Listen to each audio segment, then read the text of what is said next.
Baik, bismillahirrahmanirrahim. Assalamualaikum warahmatullahi wabarakatuh. Di sini kami akan mempresentasikan tugas besar tahap 1 analisis deret waktu yang bertemakan analisis deret waktu dan iklim terhadap kejadian banjir di Jakarta pada tahun 2016 sampai dengan 2020. Di sini kami beranggotakan saya Muhammad Mirza Zulhilmi, Dimas Triaji, dan Ricky Mario Butar-Butar. Selanjutnya adalah latar belakang. Jakarta, sebagai salah satu kota besar di Indonesia, sering mengalami banjir yang berdampak besar pada kehidupan sosial dan ekonomi. Faktor-faktor iklim seperti curah hujan yang tinggi dan kelembapan yang meningkat telah diidentifikasi sebagai penyebab utama. Analisis ini bertujuan untuk menggali lebih dalam pola iklim yang berkontribusi pada banjir di Jakarta. Untuk tujuan dari penelitian ini adalah yang pertama adalah mengidentifikasi hubungan antara variabel iklim dan kejadian banjir. Yang kedua adalah menganalisis pola deret waktu dari setiap variabel iklim dan bagaimana perubahan ini terkait dengan frekuensi banjir. Selanjutnya adalah pengumpulan data. Jadi, dataset yang digunakan mencakup variabel iklim antara lain suhu, kelembapan, curah hujan, durasi sinar matahari, dan kecepatan angin dari berbagai stasiun di Jakarta. Setiap catatan juga mencantumkan indikasi kejadian banjir, yang dimana 1 berarti terjadi banjir, 0 berarti tidak terjadi banjir. Data diperoleh dari dataset Climate and Flood Jakarta 2016 sampai dengan 2020 di platform Kaggle dengan format zip yang akan diekstraksi. Setelah melakukan pengumpulan data, akan dilakukan praproses data, yang dimana di sini ada 3 step, yaitu pengisian nilai kosong, berarti data yang hilang diisi dengan metode interpolasi atau penghapusan, tergantung pada proporsi data yang hilang. Yang kedua adalah normalisasi data. Beberapa variabel seperti suhu dan kelembapan dinormalisasi untuk memudahkan analisis korelasi. Yang ketiga adalah pembagian data. Data dibagi menjadi set pelatihan dan pengujian jika dilakukan analisis prediktif. Selanjutnya akan dilanjutkan oleh teman saya, Dimas Triaji. Oke, selanjutnya itu ada analisis korelasi, visualisasi dan analisis, dan pemodelan. Analisis korelasi lakukan untuk menilai sejauh mana setiap variabel iklim itu berkorelasi dan kejadian banjir. Selanjutnya, itu ada visualisasi dan analisis. Nah, grafik garis itu diberi untuk variabel suhu, kelembapan, dan curah hujan untuk menunjukkan tren dari 2016 hingga 2020. Nah, diagram pencar itu juga digunakan untuk melihat hubungan antara curah hujan dan kejadian banjir. Selanjutnya ada permodelan. Nah, model regresi logistik itu digunakan untuk memprediksi kejadian banjir berdasarkan variabel iklim. Selanjutnya tuh ada hasil para proses data. Nah, yang pertama itu kita tuh harus mengimport library. Nah, library kita import itu merupakan library yang kita butuhkan atau relevan. Nah, yang pertama itu ada Pandas. Library itu tuh untuk memanipulasi data dan analisis, seperti membaca, menulis, dan mengolah dataset dalam bentuk tabel atau data frame. Ini pada sini kalau kita bisa maaf itu hal yang basic juga ya. Lalu ada import matplotlib.pyplot SPLT. Nah, library itu untuk membuat visualisasi data, itu membuat visualisasi data seperti line chart, scatter plot, dan atau histogram. Selanjutnya ada import seaborn SCNS. Nah, Laber ini itu tuh visualis data juga, tapi itu membangun atau memvisualisasikan data yang dibangun di atas Matplotlib. Nah, selanjutnya ada import statmodels.api SSM. Itu library untuk analisis statistik dan econometrics. Nah, itu tuh sering juga digunakan untuk analisis data berbasis waktu, regresi, dan permodalan seperti lakukan sekarang ini. Selanjutnya itu ada hasil pra proses data. Itu ada kolom waktu diatur. Nah, pertama itu ada date. Itu tuh pd dot to underscore datetime itu adalah fungsi library Pandas untuk mengonversi data format tanggal dan waktu atau datetime-nya. Nah, untuk parameternya itu kita tuh menggunakan Y itu tahun, M itu bulan, dan D itu hari. Nah, kenapa kita pakai itu? Tujuannya itu sendiri itu untuk memastikan kolom date dalam format datetime itu untuk analisis berbasis waktu.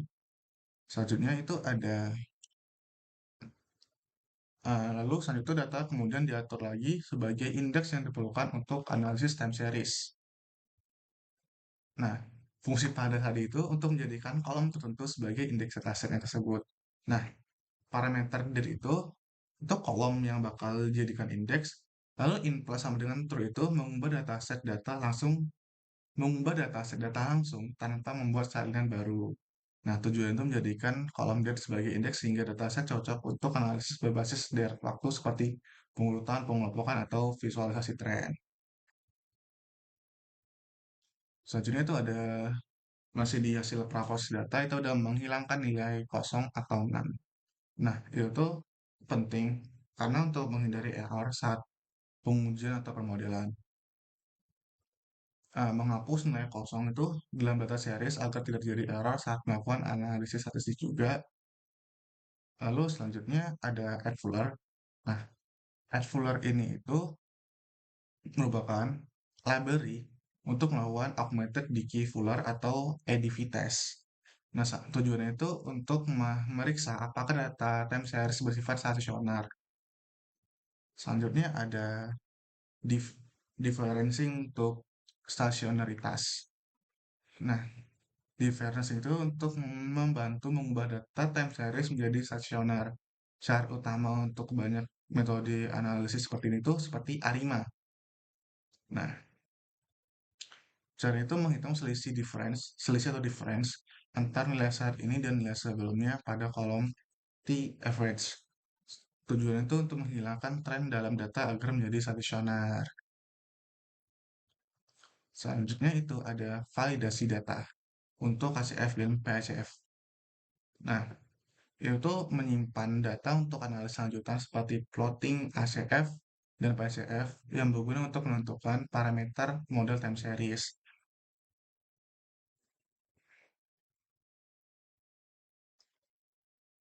Selanjutnya itu ada visualisasi dan analisis di waktu.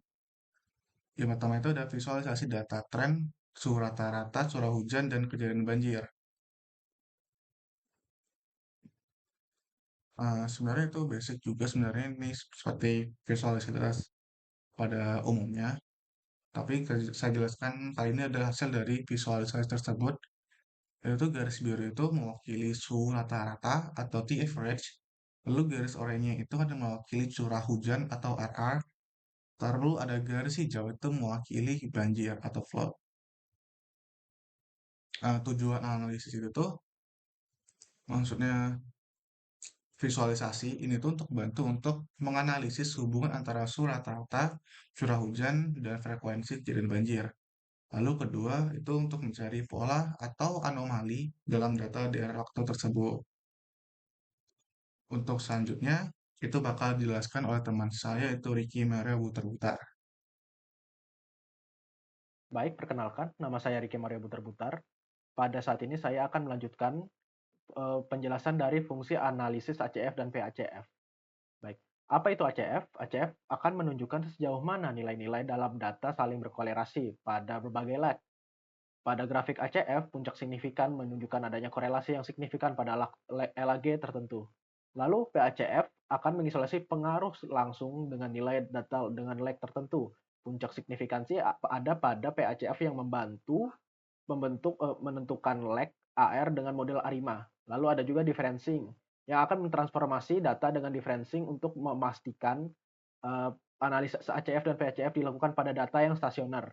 Lalu kita bisa lihat di sini untuk melakukan codingan untuk melakukan visualisasinya yang akan mengeluarkan plot dengan dengan title ACF ACF TAFG diff atau temperature diff, lalu dengan PACF dari T average diff juga.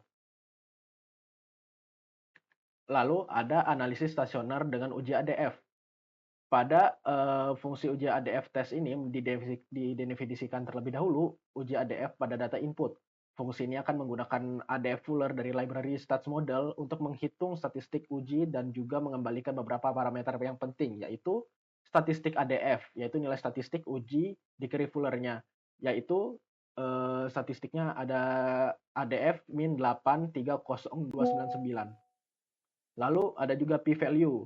yaitu nilai probabilitas yang digunakan untuk menentukan apakah kita harus menerima atau menolak hipotesis 0 atau H0 yang merupakan 3,9718, tapi nilai realnya adalah 0,00000397 yang berarti grafik itu stasioner.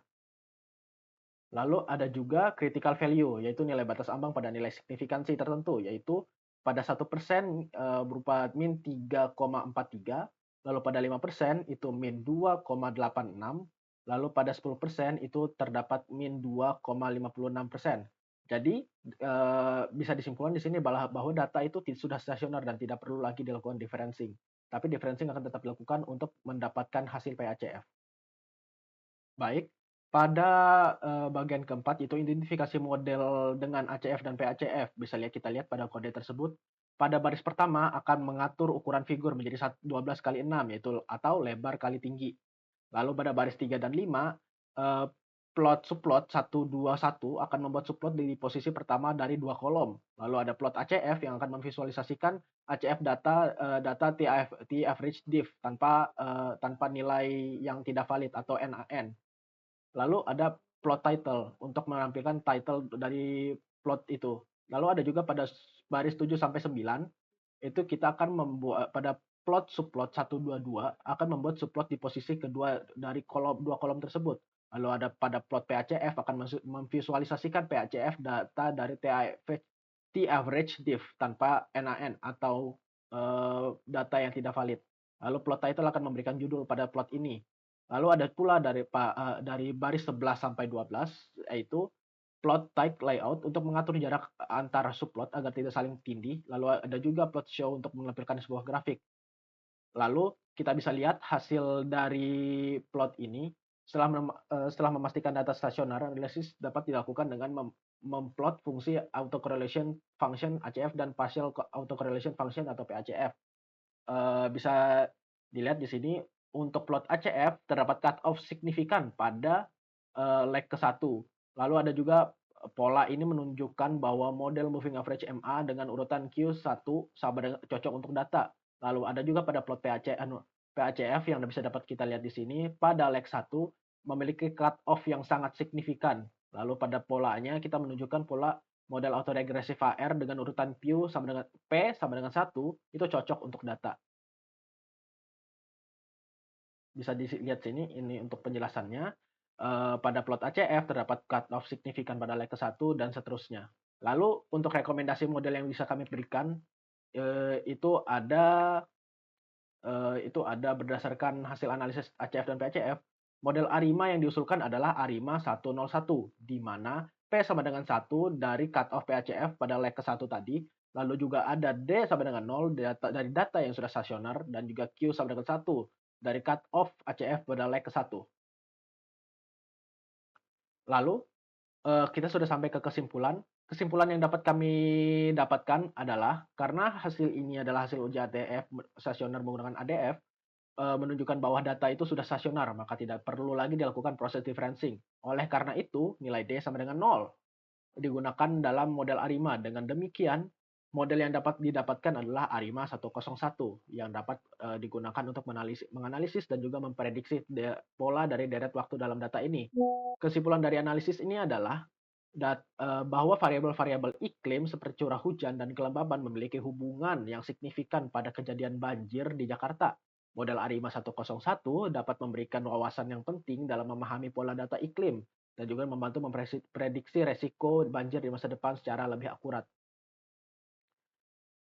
Baik, selesai sudah presentasi dari kami. Mohon maaf apabila terdapat salah kata dari kami. Terima kasih.